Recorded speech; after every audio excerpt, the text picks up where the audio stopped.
Emily had always lived a life of freedom and adventure. From the time she was a child, she loved exploring the outdoors, running through fields, and scaling any hill she could find. Her boundless energy and curiosity seemed to know no limits. As she grew older, these traits only intensified. Whether it was hiking through the mountains, biking along coastal trails, or simply jogging in her neighborhood park, Emily was always in motion. It was her way of connecting with the world, of feeling alive. That's why, on the morning of the accident, everything felt so routine. She woke up before the sun, laced up her running shoes, and set off on her usual path through the forest. The crisp air filled her lungs as the golden light of dawn filtered through the trees. The forest was quiet, save for the occasional rustling of leaves or the chirping of early morning birds. For Emily, this was her sanctuary. Each step she took felt like a meditation, her body in perfect harmony with the world around her. But life has a way of changing in an instant, and that morning was no different. As she rounded a familiar bend in the trail, something caught her eye, a deer darting across the path, just a few yards ahead. Emily's instincts kicked in, and without thinking, she swerved to avoid the animal. Her foot caught a root, and before she could react, she was tumbling forward. The world spun around her, a blur of leaves, dirt, and sky, before everything went black. When Emily regained consciousness, she wasn't on the trail anymore. Instead, she was lying flat on her back, staring up at a ceiling of sterile white. The hum of machines surrounded her, and the strong smell of antiseptic filled the air. It took a moment for her brain to catch up, to realize where she was. She was in a hospital, but how had she gotten there? Panic set in as she tried to move, to sit up and understand what had happened. But her body refused to cooperate.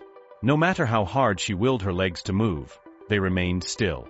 It was as though they didn't belong to her anymore.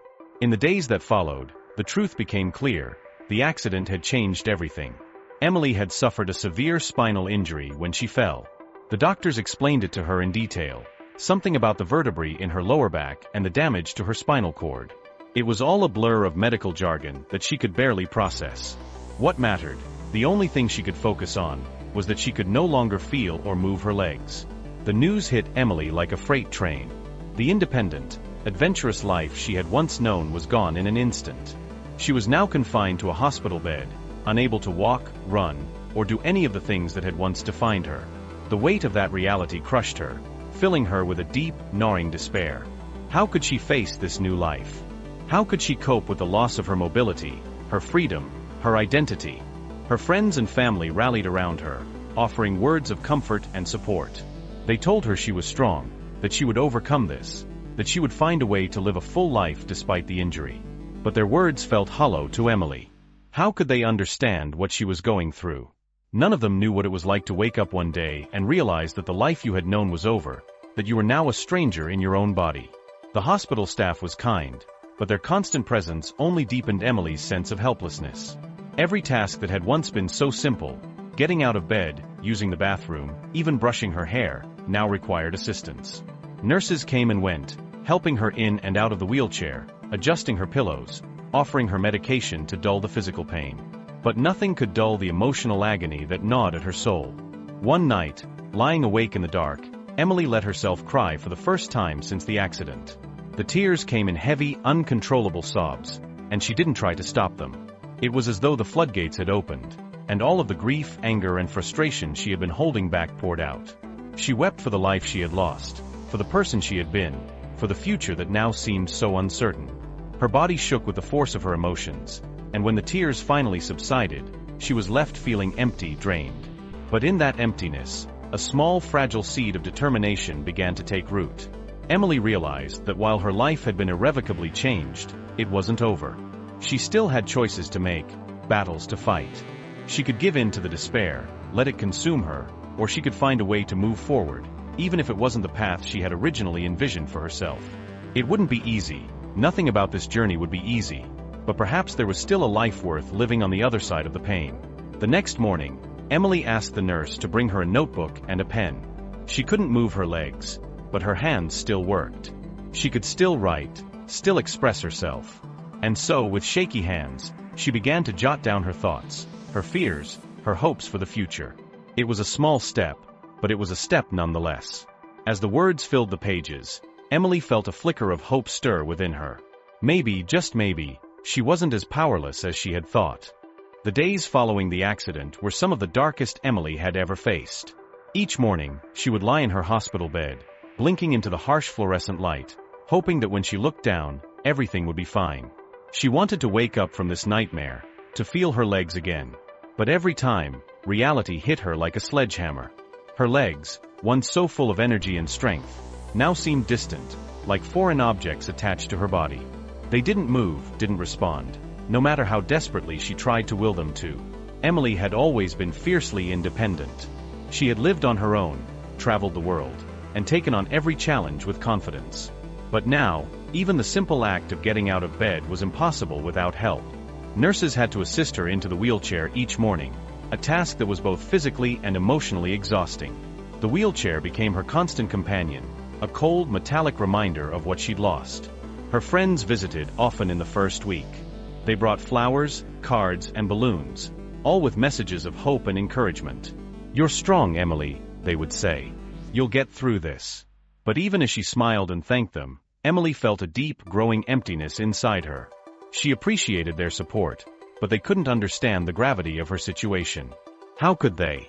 They could walk out of the hospital and resume their lives, while she remained trapped in a body that no longer worked the way it should. As the days stretched into weeks, the visits became less frequent. The balloons deflated, the flowers wilted, and the cards were left forgotten on the windowsill. People had their own lives to live, and Emily couldn't blame them for moving on. But the loneliness that settled in her chest was suffocating. The hospital room became her entire world, a small, sterile space that seemed to grow smaller with each passing day. The doctors had told her that recovery was possible, but they couldn't make any promises. "It's going to take time," they said. "Your body needs to heal, and we don't know how much function you'll regain." Those words echoed in her mind as she was wheeled into the physical therapy room for the first time. The room was filled with equipment designed to help people like her, people who had lost the ability to do what most took for granted. The first session was grueling. Her therapist, a kind but firm woman named Megan, explained the exercises they would be doing. Simple things: lifting her legs with assistance, moving her arms to build upper body strength, learning to shift her weight in the chair. What seemed like basic movements were now monumental tasks. Emily had always prided herself on her physical strength, but now, her body betrayed her at every turn. "Take it slow, Emily," Megan would say, her voice steady and encouraging. But Emily's frustration grew with each session. Every time she attempted an exercise, she felt the sting of failure. Her legs refused to cooperate, and even the smallest movement required immense effort. By the end of each session, she was drenched in sweat, her muscles aching, her spirit drained. At night, the exhaustion turned to despair. Emily would lie awake, staring at the ceiling, replaying the events of the accident in her mind. What if she had left the house a few minutes later? What if she had taken a different route? What if she hadn't swerved to avoid the deer? The questions haunted her, but there were no answers. She couldn't change the past, no matter how much she wished she could. Her dreams were filled with images of her old life, running through the forest trails, biking along the mountain paths, feeling the wind in her hair as she soared through the air. But every time she reached out to grasp that freedom, it slipped away, leaving her back in the wheelchair, staring at a future she didn't want to face. Despite the darkness, there was a flicker of hope buried deep within her. It was small, almost imperceptible, but it was there. On some level, Emily knew that she couldn't give up. The thought of spending the rest of her life in that hospital room, disconnected from the world, was unbearable. She needed to find a way to push through, to reclaim at least a part of herself. But the road ahead felt impossibly long, and the weight of it pressed down on her like a heavy blanket. Her therapist Megan often told her stories of other patients who had faced similar challenges. There was one man, Megan said during one session, who was told he'd never walk again. But he didn't accept that. He worked harder than anyone I've ever seen, and eventually, he took his first steps. Did he walk again? Emily asked, her voice barely a whisper, as if she was afraid to hope. Megan smiled. He did. It took years of hard work, but he did. And so can you. Emily wanted to believe her, but doubt gnawed at her insides. Could she really do this? Could she fight through the pain, the frustration, and the overwhelming sense of loss? She didn't know. But as the sun set outside her hospital window, casting a soft golden glow across the room, Emily made a silent promise to herself. She would try. She didn't know if she would ever walk again, but she wasn't ready to give up just yet. The weeks that followed Emily's accident were a blur of physical pain, emotional struggle, and deep inner turmoil. Her life had taken a sharp turn, and each passing day seemed to hammer home the painful reality of her new existence. The hospital room, with its sterile walls and the constant hum of machines, became both her refuge and her prison. Every day felt like a battle, one she wasn't always sure she could win. But there was no going back to the life she had known. Every morning, Emily's day began with the arrival of her physical therapist, Sarah. Sarah was a petite woman with a no-nonsense attitude, her presence a mixture of warmth and determination. She wasted no time in helping Emily sit up, shifting her from the bed into her wheelchair, encouraging her to perform small movements that for Emily, felt like climbing mountains. At first, it was just about sitting up straight or raising her arms to grip the wheels of the chair. The simplest tasks felt monumental, and Emily hated it, hated how weak and dependent she had become. The pain wasn't just physical, it was emotional too. Emily's body had been broken, but it was her spirit that felt shattered beyond repair. The dreams she had nurtured for so long seemed to vanish like smoke.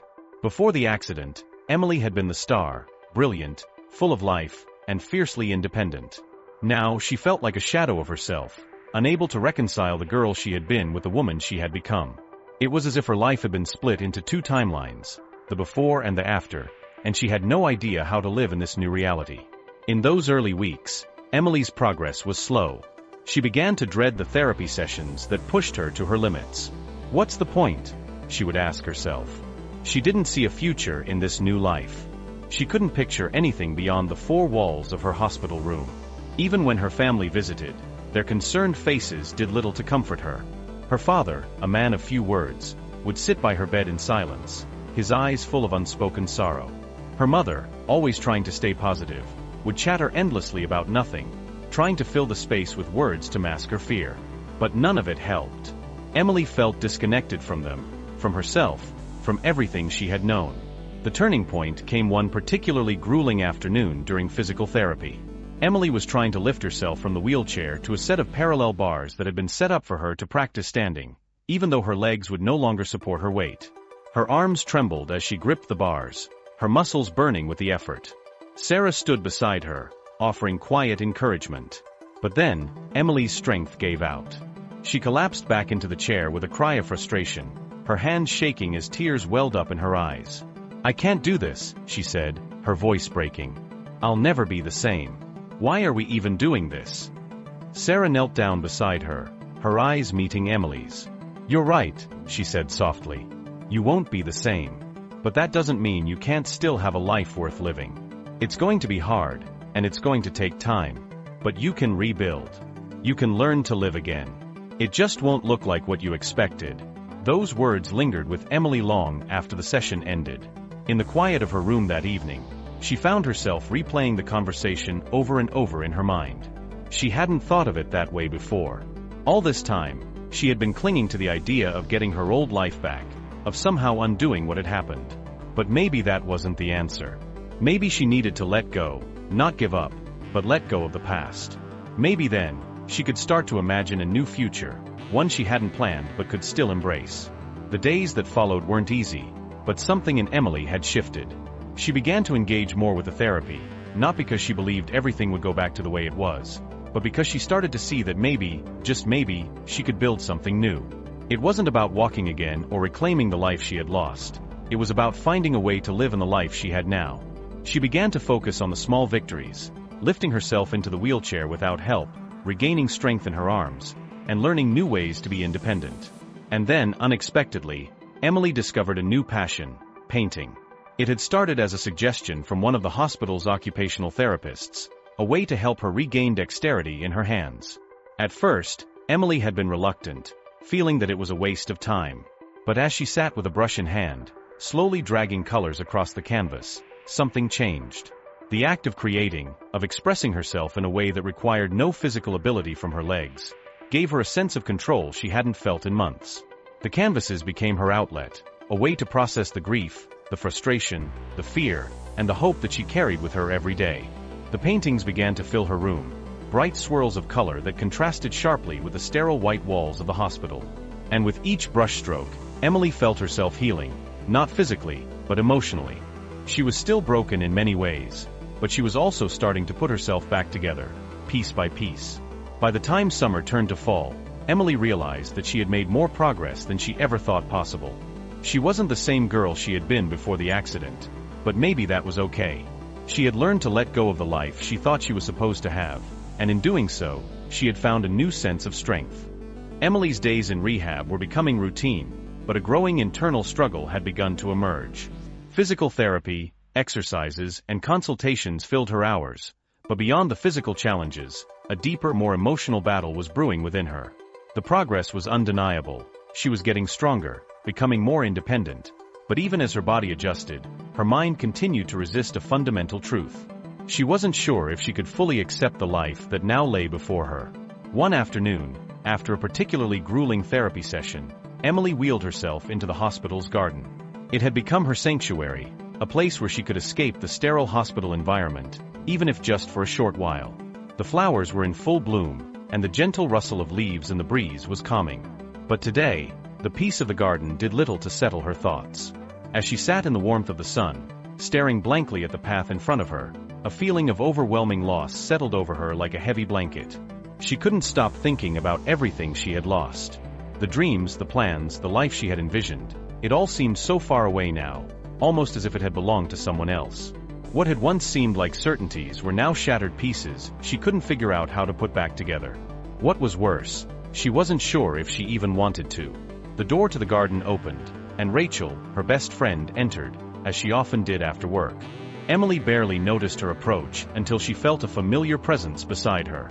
Rachel, without saying a word, sat down on the bench next to Emily, the silence between them comfortable yet filled with unspoken words.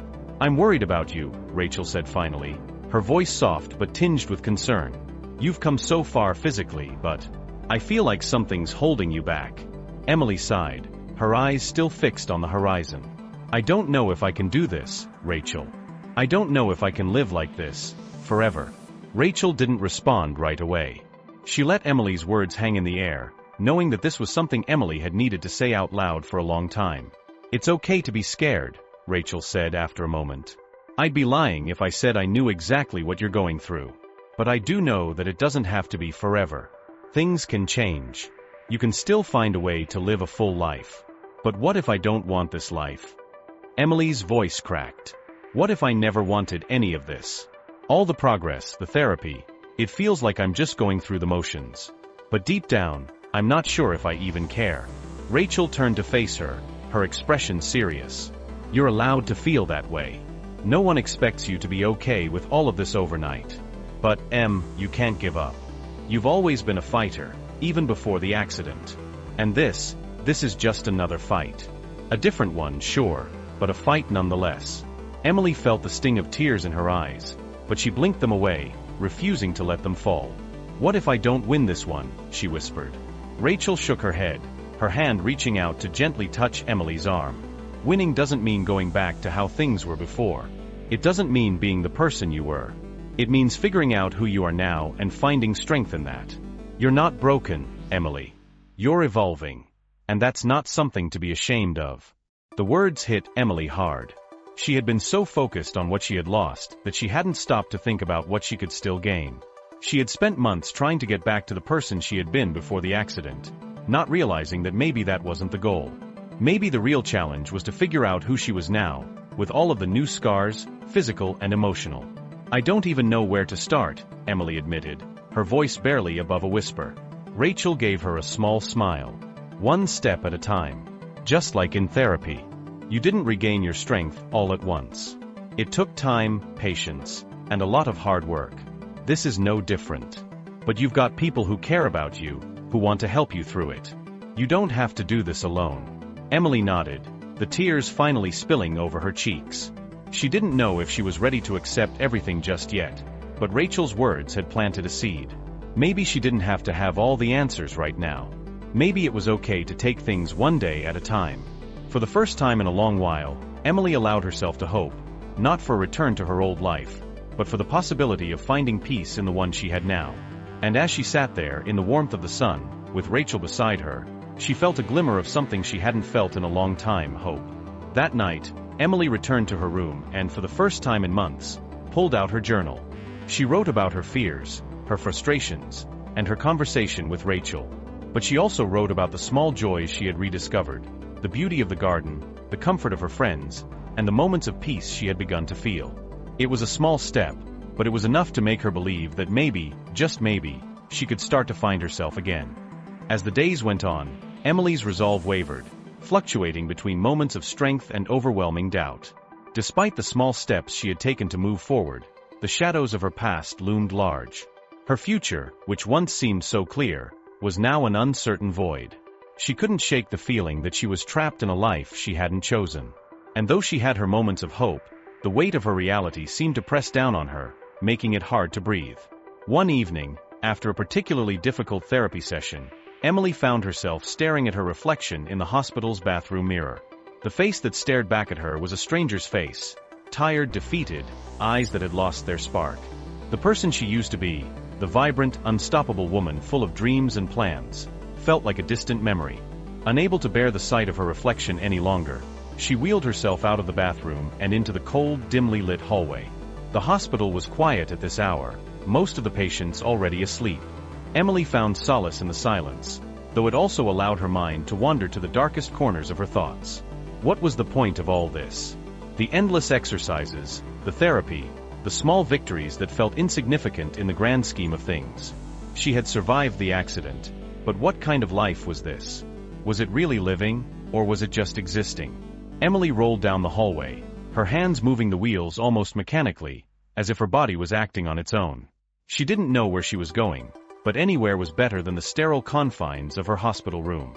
After a few minutes, she found herself outside again, in the small courtyard that had become her refuge. The moonlight bathed the garden in an ethereal glow, the flowers now mere shadows of their daytime brilliance. The air was cool, crisp, and refreshing, but it did little to ease the storm brewing inside her. As she sat there, alone in the dark, the tears began to fall. She hadn't cried like this in months. At first, she had refused to let herself feel the full weight of her situation, focusing on the physical recovery as a way to avoid the emotional devastation that lay beneath. But now, sitting in the quiet of the night, there was no escape. The sobs came in waves, each one shaking her fragile body as she gripped the arms of her wheelchair. Her chest tightened with each breath, her heart aching with a pain she couldn't put into words. This wasn't just grief for what she had lost physically, it was grief for the life she had dreamed of, the future she had envisioned. It was the death of her old self, and she wasn't sure how to mourn it. In the midst of her breakdown, a voice broke the silence. Emily. She looked up, startled, to see Dr. Harris, the hospital's resident psychologist, standing at the entrance to the courtyard. He was a tall man in his late 40s, with kind eyes and a calm demeanor. Emily had met him a few times during her stay, though she had avoided his attempts to engage her in therapy. She wasn't ready to talk, not to anyone. "I couldn't sleep, and I saw you out here," he said softly, taking a seat on the bench beside her. "Mind if I join you?" Emily wiped her tears, embarrassed to be caught in such a vulnerable moment. "Go ahead," she muttered, her voice hoarse from crying. For a few minutes, they sat in silence, the only sound the soft rustling of leaves in the breeze. Dr. Harris didn't push her to speak, and for that, Emily was grateful. He seemed to understand that sometimes, words weren't enough to express the depth of what she was feeling. After a while, he spoke again, his voice gentle but firm. "You're not alone, Emily. I know it feels like it right now, but you're not." Emily didn't respond, her eyes focused on the moonlit flowers before her. "I've seen it before," he continued. "Patients who've gone through traumatic events like yours. They focus so much on the physical recovery that they forget about the emotional toll it takes. But both are equally important. Ignoring the emotional pain doesn't make it go away. It just builds up, until one day, it all comes crashing down." Emily swallowed hard, knowing he was right. She had been doing exactly that, throwing herself into physical therapy to avoid confronting the emotional wreckage of her life. "I don't know how to deal with it," she admitted, her voice barely above a whisper. "The physical stuff I can handle. The exercises, the pain, the progress. But this," she gestured to her heart, "this feels impossible." Dr. Harris nodded, his eyes full of understanding. "It's not impossible, Emily. It's hard, yes. Probably the hardest thing you'll ever have to face. But it's not impossible." The first step is acknowledging it.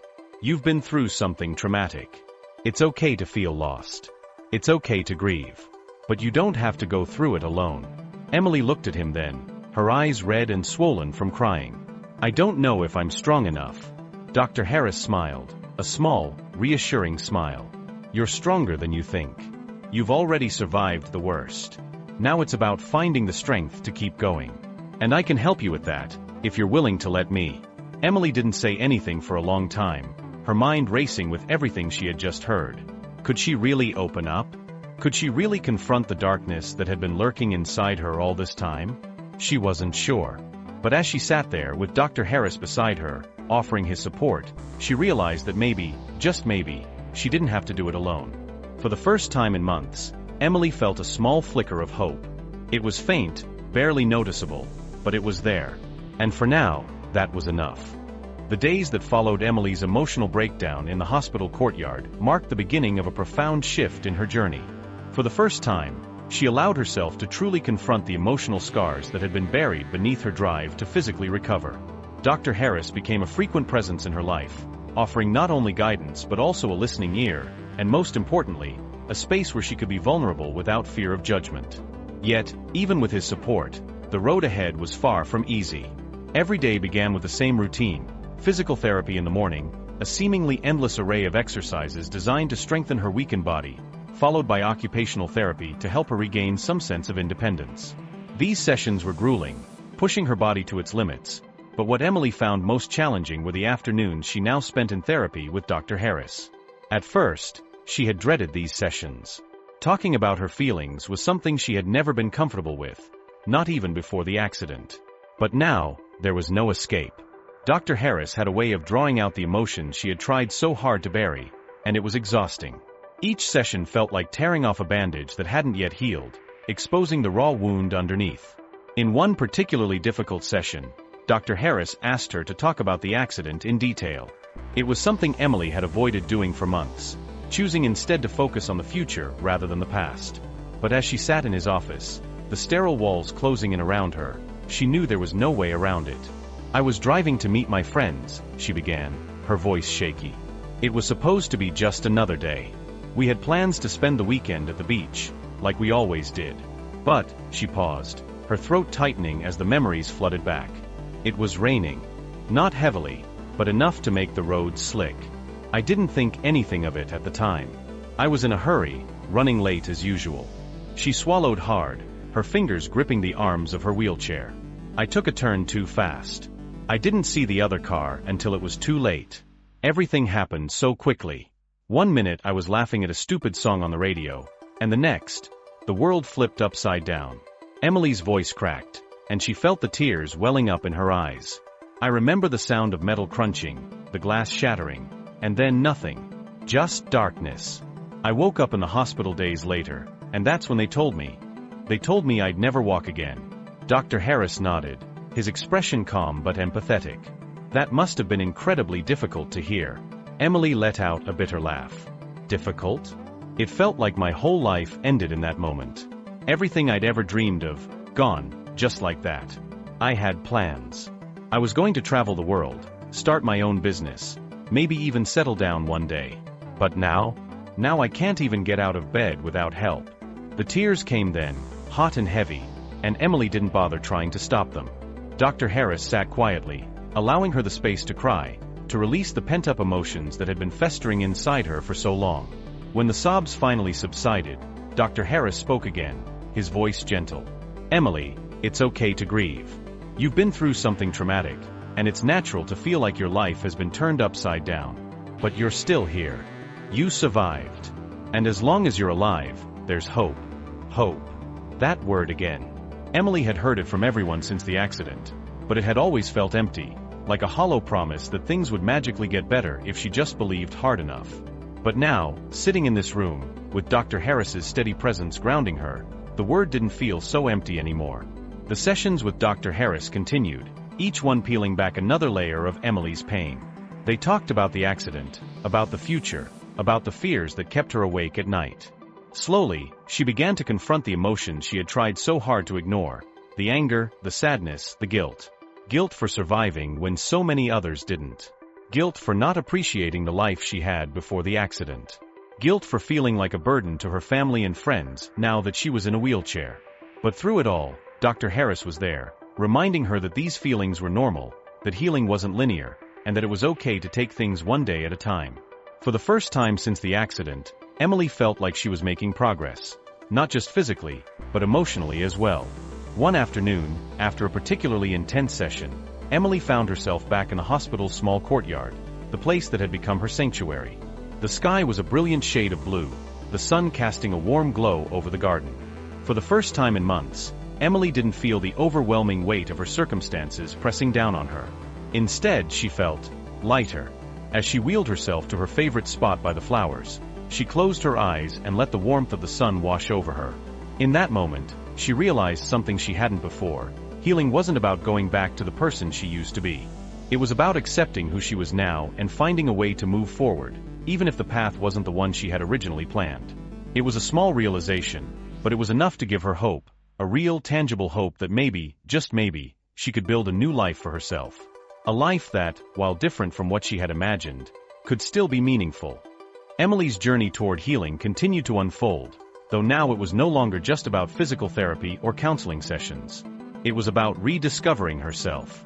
In the weeks following her emotional breakthrough in the hospital courtyard, she realized that her recovery wasn't solely about getting stronger or regaining her independence.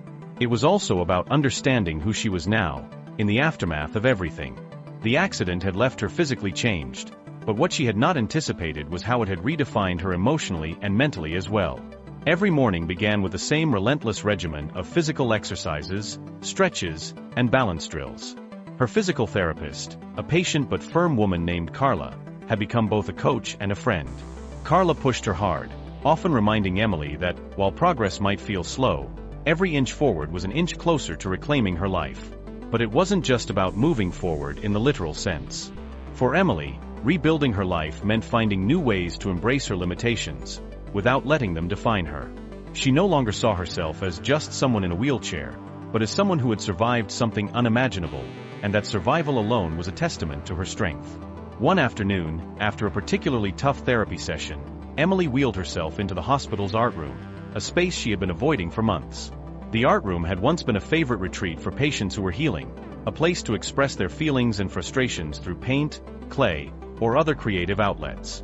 Before the accident, Emily had always loved drawing. It was a passion she'd nurtured since childhood, though life had often gotten in the way. But on this day, something compelled her to enter. The room smelled of paint and wood shavings, and the soft murmur of other patients busily working on their projects filled the air. She stared at the blank canvas before her, feeling both excitement and hesitation. What could she possibly create now, after everything she had been through? Was she still the same artist she had been before? Emily's hand hovered over the assortment of paints, unsure of where to start. As her fingers traced the edges of a brush, memories of her past creations flooded her mind. She had once painted vibrant landscapes, whimsical portraits, and scenes filled with life and movement. But now, as she sat there, her body confined to the chair, she struggled to envision what she wanted to create.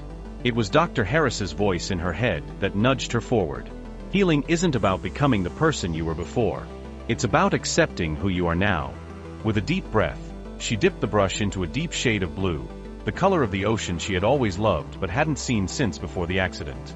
The paint spread across the canvas in smooth, deliberate strokes, and for the first time in months, she felt a sense of calm wash over her. It wasn't about creating a masterpiece. It was about allowing herself the freedom to feel again, to reconnect with the parts of herself she thought she had lost. As the days passed, the art room became a regular stop for Emily. Each afternoon, she would wheel herself there after therapy, finding solace in the act of creation. Her paintings began to fill with images of both light and dark, swirling storm clouds giving way to bright, hopeful sunrises, the symbol of her internal struggle and gradual healing. One day, while Emily was lost in her painting, a voice interrupted her concentration. "That's beautiful." Startled, Emily looked up to see a young man standing at the doorway. He was tall, with a kind face and an obvious limp, leaning heavily on a cane. He introduced himself as Tom, a fellow patient who had been in a car accident months before and was undergoing his own rehabilitation journey. "I'm sorry," he said sheepishly, realizing he had interrupted her. I didn't mean to disturb you. Well, your painting caught my eye. Emily smiled, feeling a strange sense of connection to him. She hadn't talked to many of the other patients, keeping to herself as she focused on her own recovery. But there was something about Tom's openness that made her feel at ease. It's okay, she replied, gesturing to the canvas. I'm not sure what it is yet, but I'm figuring it out as I go. Tom chuckled softly, nodding in understanding. Aren't we all? Over the next few weeks, Tom and Emily developed an easy friendship. They often found themselves in the art room together, sharing their stories of recovery and loss. Like Emily, Tom had once been an athlete, a runner who had dreams of competing professionally. His accident had taken that dream away, just as Emily's had taken her mobility. But instead of letting it destroy him, he had found a new purpose in creating art, just as Emily had. Their conversations often turned to the future, and what that might look like for both of them. Tom spoke of his desire to travel again, to see the world, even if he had to do it with a cane. Emily, too, began to think about the life she wanted to build after she left the hospital. It wasn't the same life she had envisioned before the accident, but perhaps that was okay. Perhaps, in some ways, this new path would lead to places she never would have gone otherwise. The more they talked, the more Emily realized that her accident, while tragic, had also opened her eyes to new possibilities. It had forced her to slow down, to appreciate the smaller moments in life, and to connect with people in ways she hadn't before. It had taught her resilience, not just physically, but emotionally and mentally as well. One evening, as the sun set outside the hospital window, Tom turned to her and asked, "So, what's next for you, Emily? What do you want to do when you leave here?" Emily thought about the question for a long time before answering. "I don't know," she admitted. "But for the first time, that doesn't scare me. I think I just want to live. I want to see where life takes me, without trying to control every little thing."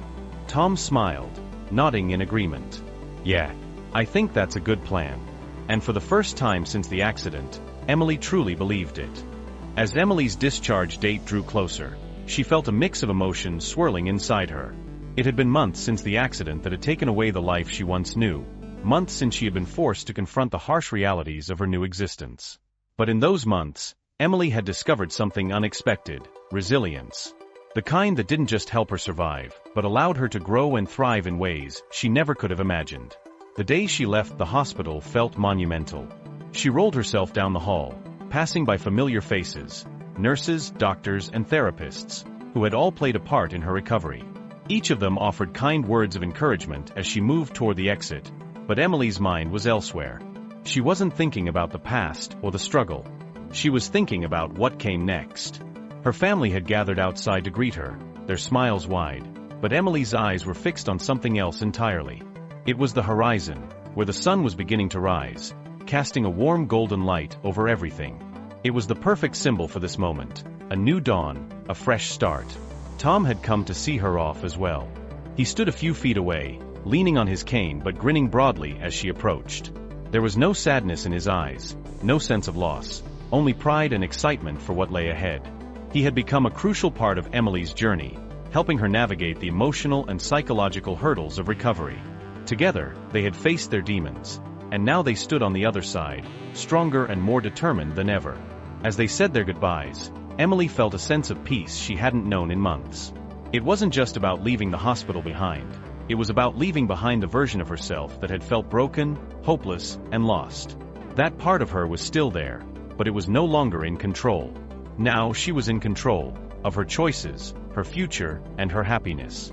Her parents helped her into the car, but before they drove away, Emily asked them to wait for a moment. She turned to Tom, and for a few seconds, they stood there in comfortable silence, understanding everything that words didn't need to say. "Thank you," Emily finally said, her voice soft but full of meaning. Tom smiled warmly, his eyes twinkling with emotion. "No, thank you. You've taught me more than you know." With that, they exchanged a brief but meaningful hug, and Emily knew that this wasn't the end of their friendship. It was simply the beginning of a new chapter for both of them. The car ride home felt surreal. Emily stared out the window, watching the world go by, feeling as though she was seeing it for the first time. Every tree, every building, every person they passed seemed filled with new meaning.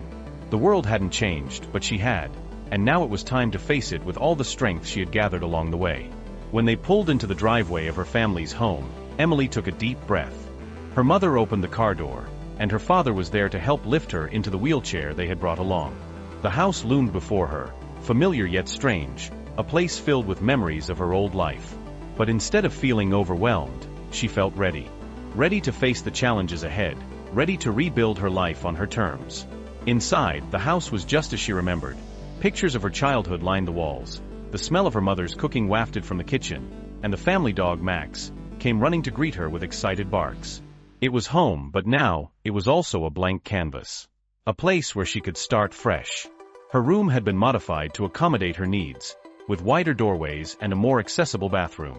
It was a gesture of love from her parents, but it also represented something more: acceptance.